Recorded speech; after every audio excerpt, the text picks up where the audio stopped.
പാലക്കാട് ഉപതെരഞ്ഞെടുപ്പിൽ ത്രികോണ മത്സരം ശക്തമായി നടക്കുമ്പോഴും പി സരിൻ എന്ന ഇടതുമുന്നണി സ്ഥാനാർത്ഥിക്ക് തന്നെയാണ് മുൻതൂക്കം.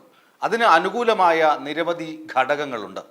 പി സരിനെ പാലക്കാട് കേന്ദ്രീകരിച്ച് പ്രവർത്തിക്കാൻ കോൺഗ്രസ് നേതൃത്വം ആദ്യമേ തന്നെ ആവശ്യപ്പെട്ടിരുന്നു. എന്നിട്ടാണ് രാഹുൽ മാങ്കൂട്ടത്തിലിനെ ഷാഫിയുടെ നോമിനിയായി അവിടെ കെട്ടിയിറക്കുന്നത്.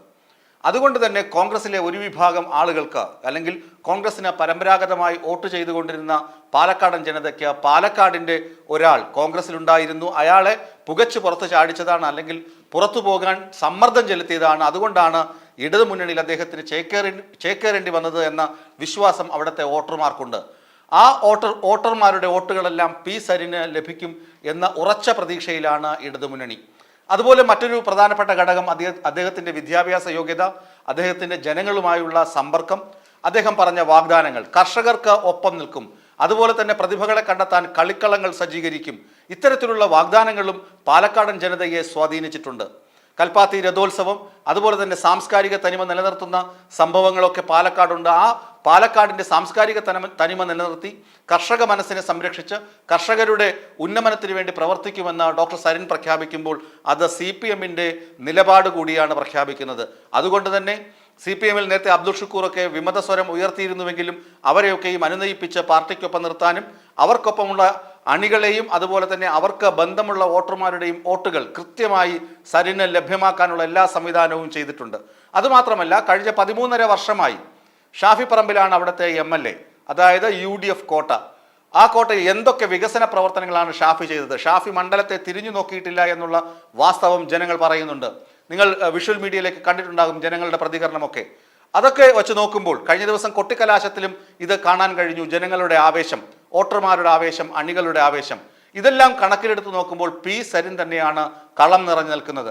അതേ അവസരം തലങ്ങളിൽ നോക്കുക, BJP ക്യാമ്പിലേക്ക് നോക്കുക. അവിടെ ആശങ്കയാണ്. കൃഷ്ണകുമാർ അല്ല, പകരം ശോഭാ സുരേന്ദ്രനാണ് സ്ഥാനാർത്ഥിയാകേണ്ടിയിരുന്നത് എന്ന് പാലക്കാടുള്ള BJP പ്രവർത്തകർക്ക് നന്നായി അറിയാം. അതുപോലെ തന്നെ ഭൂരിപക്ഷ വോട്ടർമാരുടെ വോട്ടുകളെല്ലാം BJP-യിലെത്തും, അല്ലെങ്കിൽ വർഗീയ ധ്രുവീകരണം നടത്തി കുറേ വോട്ടുകളെങ്കിലും BJP-ക്ക് സ്വരൂപിക്കാൻ കഴിയുമെന്ന പ്രതീക്ഷയൊക്കെ ആദ്യഘട്ടത്തിൽ ഉണ്ടായിരുന്നുവെങ്കിലും സന്ദീപ് വാര്യർ കുടിയിറങ്ങിപ്പോയതോടുകൂടി ആ പ്രതീക്ഷയും BJP-ക്ക് അസ്തമിച്ചു. അതുമാത്രമല്ല, പാലക്കാട് കൃഷ്ണകുമാറിനെ സ്ഥാനാർത്ഥിയാക്കിയതിനെതിരെ BJP-യിലെ തന്നെ പ്രബല പക്ഷം കെ സുരേന്ദ്രനെതിരെ ശക്തമായി നീങ്ങുന്നുണ്ട്. ശോഭാ സുരേന്ദ്രനെ കൊണ്ടുവരണമെന്ന് അവിടെ ഫ്ലക്സ് വെച്ചതാണ്. പ്രചരണം ഏതാണ്ട് തുടങ്ങിയ മട്ടൊക്കെയായിരുന്നു. അപ്പോഴാണ് ശോഭാ സുരേന്ദ്രൻ്റെ ഫ്ലക്സ് പോലും കൃഷ്ണകുമാറിൻ്റെ ആരാധകർ പോയി കത്തിച്ച് കളഞ്ഞത്. അപ്പോൾ ശോഭാ സുരേന്ദ്രൻ നിന്നിരുന്നുവെങ്കിൽ ഒരു പക്ഷേയെങ്കിൽ ഈ ശ്രീധരൻ നേടിയ അതേ ഭൂരിപക്ഷം, അതേ വോട്ടോ അതിലധികം വോട്ടോ നേടി ശോഭാ സുരേന്ദ്രൻ ഒരുപക്ഷെ നിയമസഭയിലെത്തിയേനെ. പക്ഷേ ശോഭാ സുരേന്ദ്രൻ നിയമസഭയിലെത്തിയാൽ കെ സുരേന്ദ്രന് അത് ക്ഷീണമായി പോകും. അതുകൊണ്ട് തന്ത്രപൂർവ്വം ശോഭാ സുരേന്ദ്രനെ ഒഴിവാക്കിയതാണ് എന്ന് BJP-ക്കുള്ളിൽ തന്നെ സംസാരമുണ്ട്. അതുപോലെ തന്നെ കെ സുരേന്ദ്രൻ്റെ നേതൃത്വത്തിൽ ഇനിയൊരു വിജയം കൂടി കിട്ടിക്കഴിഞ്ഞാൽ സുരേന്ദ്രൻ്റെ അഹങ്കാരം 10 മടങ്ങാകും. അതുകൊണ്ട് സുരേന്ദ്രൻ അഹങ്കരിക്കരുത് എന്ന ചിന്തയും വോട്ടർമാർക്കുണ്ട്. കൃഷ്ണകുമാർ പാലക്കാട് നഗരസഭാ അധ്യക്ഷനായിരിക്കുമ്പോൾ എന്തൊക്കെ വികസന പ്രവർത്തനങ്ങൾ ചെയ്തു എന്നതും ജനങ്ങൾ നോക്കുന്നുണ്ട്. അവിടെ കാര്യമായ വികസന പ്രവർത്തനങ്ങളൊന്നും തന്നെ നടന്നിട്ടില്ല. നടന്നതൊക്കെ ഇടതുമുന്നണിയുടെ കാലത്ത് ഇടത് സർക്കാർ കൊണ്ടുവന്ന പ്രവർത്തനങ്ങളും ക്ഷേമ പ്രവർത്തനങ്ങളും മാത്രമാണ്. ക്ഷേമ പെൻഷൻ വിതരണം ഒക്കെയാണ് അവിടെ നടന്നിട്ടുള്ള ക്ഷേമകാര്യ സംഭവങ്ങൾ. ഇതൊക്കെ ഈ BJP ക്യാമ്പിനെ ആശങ്കയിലാഴ്ത്തുന്നുണ്ട്. ഈ വോട്ടുകളൊക്കെ, അതായത് ഭൂരിപക്ഷ ഹിന്ദു വോട്ടുകളും ഡോക്ടർ സരിന് തന്നെ ലഭിക്കും എന്ന പ്രതീക്ഷയാണ് ഇടത് ക്യാമ്പിനുള്ളത്. അതിൻ്റെ സൂചനയാണ് കഴിഞ്ഞ ദിവസം മുഖ്യമന്ത്രി പാലക്കാട് സംസാരിച്ചപ്പോൾ തങ്ങൾക്കെതിരെ നടത്തിയ പരാമർശം. തീവ്ര സ്വഭാവമുള്ള അല്ലെങ്കിൽ തീവ്ര മതസ്വഭാവമുള്ള സംഘടനകൾക്ക് അടിയറവ് വച്ചിരിക്കുകയാണ് മുസ്ലിം ലീഗ്. അതിന് തലപ്പത്താണ് സാദിഖ് അലി ശിഹാബ് തങ്ങൾ ഇരിക്കുന്നത് എന്ന് മുഖ്യമന്ത്രി പറയുമ്പോൾ അതിന് കൃത്യമായ അർത്ഥമുണ്ട്, കൃത്യമായ രാഷ്ട്രീയ ലക്ഷ്യമുണ്ട്. ആ രാഷ്ട്രീയ ലക്ഷ്യത്തെ മറികടന്ന് അതിനെ വർഗീയമായി ധ്രുവീകരിക്കാനാണ് UDF ശ്രമിച്ചുകൊണ്ടിരിക്കുന്നത്. എന്നാൽ BJP അത് തിരിച്ചറിഞ്ഞ് കൃത്യമായി മുഖ്യമന്ത്രിക്ക് പിന്തുണ പ്രഖ്യാപിക്കുകയും ചെയ്തു. അപ്പോൾ ഉറപ്പായും ഈ തെരഞ്ഞെടുപ്പ് കാലത്ത് കെ സുരേന്ദ്രൻ മുഖ്യമന്ത്രിയുടെ വാക്കുകൾക്ക് നൽകിയ പിന്തുണയും സരിന് വന്നു ഭവിക്കുന്ന വോട്ടുകളായി മാറും എന്ന പ്രതീക്ഷ ഇടതുമുന്നണിക്കുണ്ട്. അങ്ങനെ കൃത്യമായ ക്യാമ്പയിനിങ് ആണ് സരിന് വേണ്ടി പ്രവർത്തകർ കാഴ്ചവെച്ചത്. അല്ലാതെ ഇപ്പോൾ വന്ന ആളാണ്, UDF വിട്ട് അല്ലെങ്കിൽ കോൺഗ്രസ് വിട്ട് CPM-ൽ ചേർന്ന ആളാണ്, CPM-നൊപ്പം നടക്കാൻ വന്ന ആളാണ്, PV അൻവറിനെ പോലെ ഒരുപക്ഷെങ്കിൽ പിന്നീട് തള്ളിപ്പറയുമോ എന്ന ഭയപ്പാടോ എന്ന ആശങ്കയോ ഒന്നുമില്ലാതെ തന്നെ എണ്ണയിട്ട യന്ത്രം പോലെ ഇടതുമുന്നണി പ്രവർത്തകർ അവിടെ ശക്തിയായി സരിന് വേണ്ടി പ്രവർത്തിച്ചിട്ടുണ്ട്. CPI ആയാലും കേരള കോൺഗ്രസ് ആയാലും എല്ലാവരും തന്നെ സരിന് വേണ്ടി കൃത്യമായി പ്രവർത്തിച്ചിട്ടുണ്ട്. ഇനി കോൺഗ്രസ് ക്യാമ്പ് നോക്കുക. രാഹുൽ മാങ്കൂട്ടത്തിൽ എന്താണ് ചെയ്തുകൊണ്ടിരിക്കുന്നത്? പണത്തിൻ്റെ അഴിമതിയുടെ കാര്യം വന്നു, പോലീസ് പരതി നോക്കി, ഒന്നും ലഭിക്കാതെ പോയി. അതൊക്കെ അവർക്ക് തെരഞ്ഞെടുപ്പ് പ്രചരണത്തിൻ്റെ ഭാഗമായി പറയാമെങ്കിലും രാഹുൽ മാങ്കൂട്ടത്തിൽ ശരിക്കും വരത്തനാണ്. രാഹുൽ മാങ്കൂട്ടത്തിനെ അല്ല അവിടുത്തെ DCC പോലും ആഗ്രഹിച്ചിരുന്നത്. DCC ആഗ്രഹിച്ചിരുന്നത് പി സരിനോ കെ മുരളീധരനോ ആയിരുന്നു. ആ കത്തൊക്കെ പുറത്തു വന്ന കാര്യം നമുക്ക് വ്യക്തമായി അറിയാവുന്നതാണ്. പിന്നെ രാഹുൽ മാങ്കൂട്ടത്തിൽ വ്യാജ ഐഡന്റിറ്റി കാർഡ് വിവാദം, അതുപോലെ തന്നെ 2500ഓളം കള്ളവോട്ടുകൾക്കുള്ള സാധ്യത തെളിഞ്ഞു കാണുന്നു. കള്ളവോട്ടുകൾ, ഇരട്ട വോട്ടുകൾ, ഇതെല്ലാം മണ്ഡലത്തിലുണ്ട്. തെരഞ്ഞെടുപ്പ് കമ്മീഷൻ അതൊക്കെ കൃത്യമായി പരിശോധിക്കുന്നുണ്ട്. കള്ളവോട്ട് ചെയ്യാനെത്തുന്നവരെ പിടിച്ചു കഴിഞ്ഞാൽ ക്രിമിനൽ നിയമ നടപടി സ്വീകരിക്കുമെന്ന് തെരഞ്ഞെടുപ്പ് കമ്മീഷൻ തന്നെ വ്യക്തമാക്കിയിട്ടുണ്ട്. പിന്നെ കോൺഗ്രസിനുള്ളിലെ പടലപ്പിണക്കങ്ങളൊക്കെ മാറി സന്ദീപ് വാര്യർ വന്നപ്പോൾ എല്ലാവരും ഭയങ്കര സന്തോഷത്തോടു കൂടി സ്വീകരിച്ചു എന്നതൊക്കെ വാസ്തവം തന്നെയാണ്. പക്ഷേ ഈ സന്ദീപ് വാര്യർ വന്നപ്പോൾ കസേരമോഹികളായ കോൺഗ്രസ്സുകാർക്കുണ്ടായ ഇഷ്ടക്കേട് അണപൊട്ടി പുറത്തു വരുന്നുണ്ട്. ഇങ്ങനെ പ്രചരണത്തിന് സന്ദീപ് വാര്യർ ഇത്രയധികം എഴുന്നള്ളിച്ച് നടക്കേണ്ടതുണ്ടോ എന്ന തരത്തിലുള്ള വിമർശനവും ഉയരുന്നുണ്ട്. അതുമാത്രമല്ല, കെ കരുണാകരൻ്റെ കുടുംബത്തെ, പ്രത്യേകിച്ച് കെ കരുണാകരൻ്റെ പത്നിയായ കല്യാണിക്കുട്ടി അമ്മയെ രാഹുൽ മാങ്കൂട്ടത്തിൽ വളരെ മോശമായി ചിത്രീകരിച്ചിട്ടുണ്ട്.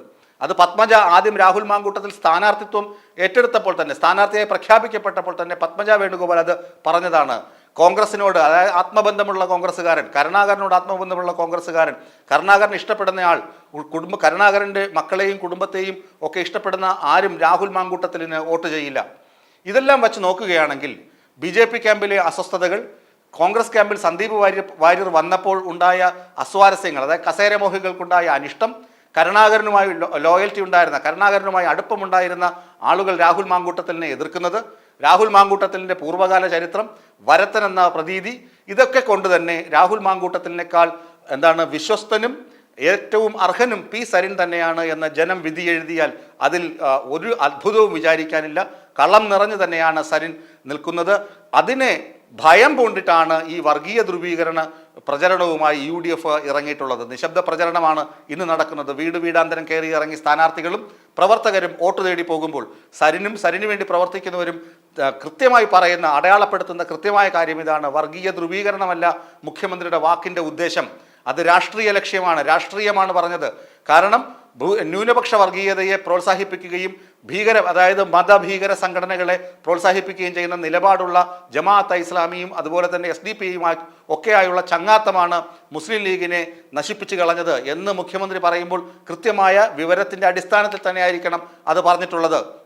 അത് രാഷ്ട്രീയമായ ആക്രമണമായിരുന്നു. ഇസ്ലാം സമുദായത്തോടോ സമൂഹത്തോടോ ഉള്ള വെല്ലുവിളിയല്ല എന്ന് തിരിച്ചറിയാനുള്ള സാമാന്യബോധം പാലക്കാട് മണ്ഡലത്തിലെ ഇസ്ലാം വിഭാഗത്തിനുണ്ടാകുമെന്ന പ്രതീക്ഷയും ഇടതു മുന്നണിക്കുണ്ട്. അവരത് കൃത്യമായി വിശദീകരിക്കുകയും ചെയ്യും. മറ്റുള്ള ആളുകൾ നടത്തുന്നത് വർഗീയ ധ്രുവീകരണമാണെന്ന് തിരിച്ചറിയാനുള്ള ശക്തി പാലക്കാട് പ്രബുദ്ധരായ വോട്ടർമാർക്കുണ്ടാകുമെന്ന പ്രതീക്ഷയും ഇടതു മുന്നണി ക്യാമ്പിലുണ്ട്. അതുകൊണ്ട് തന്നെ കളം നിറഞ്ഞു നിൽക്കുന്ന സരിൻ തന്നെയാകും നാളെ വോട്ടെടുപ്പ് നടക്കുമ്പോൾ ജനങ്ങളുടെ മനസ്സിലുള്ള ഏക സ്ഥാനാർത്ഥി. സ്റ്റെതസ്കോപ്പ് അടയാളത്തിൽ അദ്ദേഹത്തിന് വോട്ടുകൾ നൽകി ജനം അദ്ദേഹത്തെ വമ്പിച്ച ഭൂരിപക്ഷത്തിൽ വിജയിപ്പിക്കുമെന്ന പ്രതീക്ഷയാണ് പാർട്ടി ഘടകങ്ങൾക്കും പാർട്ടി അണികൾക്കുമുള്ളത്. മറിച്ച് BJPക്കുള്ളിലെ ആശങ്ക ഞാൻ നേരത്തെ സൂചിപ്പിച്ചു. കൃഷ്ണകുമാർ വിജയപ്രതീക്ഷ ആദ്യമേ തന്നെ പുലർത്തിയിരുന്ന സ്ഥാനാർത്ഥിയായിരുന്നു. പക്ഷേ സന്ദീപ് വാര്യരുടെ വിമർശനങ്ങളും സന്ദീപ് വാര്യരുടെ ഇറങ്ങിപ്പോക്കുമൊക്കെ പാർട്ടിക്കുള്ളിൽ തന്നെ അടക്കം പറച്ചിലിനും തിരുത്തി കൂടെ നിർത്തണമായിരുന്നുവെന്ന അഭിപ്രായ പ്രകടനത്തിനും കാരണമായിട്ടുണ്ട്. പിന്നെ ശോഭാ സുരേന്ദ്രനായിരുന്നു സ്റ്റാർ വാറിന് പറ്റിയ സ്ഥാനാർത്ഥി എന്ന് ജനങ്ങൾ തിരിച്ചറിയുന്നുണ്ട്. കൃഷ്ണകുമാറിനെ ഇറക്കിയ കെ സുരേന്ദ്രൻ്റെ അഹന്തയ്ക്ക് കൊടുക്കുന്ന തിരിച്ചടി കൂടിയാകും ഹിന്ദു വോട്ടുകൾ പി സരിന് ലഭിക്കുന്നത്. രാഹുൽ മാങ്കൂട്ടത്തിൻ്റെ കാര്യവും വ്യക്തമായി പറഞ്ഞു കഴിഞ്ഞു. അതുകൊണ്ട് കളം നിറഞ്ഞു നിൽക്കുന്ന പി സരിന് തന്നെയാകും നാളെ ആളുകൾ ജനവിധിയിൽ കൃത്യം വോട്ട് നൽകുക എന്ന പ്രതീക്ഷയാണ് എല്ലായിടങ്ങളിലും നിലനിൽക്കുന്നത്.